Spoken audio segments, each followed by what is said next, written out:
সুন্দরভাবে ফুল পেতে হলে যেটা আগে সব থেকে দরকার সেটি হলো গাছের খাবার। আমি যে খাবারগুলো দিয়েছি সেইগুলো একটু বলে নিই। আমি দিয়েছি 1 কেজি খোলের সঙ্গে 200 গ্রাম ডিএপি 5 দিন ধরে পচিয়ে যে পাতলা জলটা সেটাই দিয়েছি। তারপর পরের সপ্তাহে দিয়েছি 19-19-19 অথবা 20-20-20।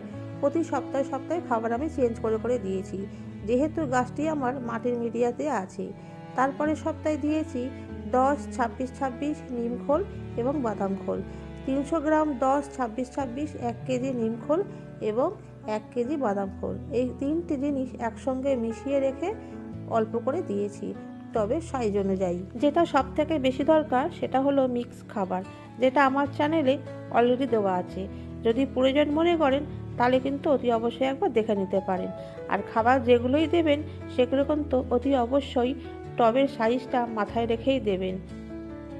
ধন্যবাদ।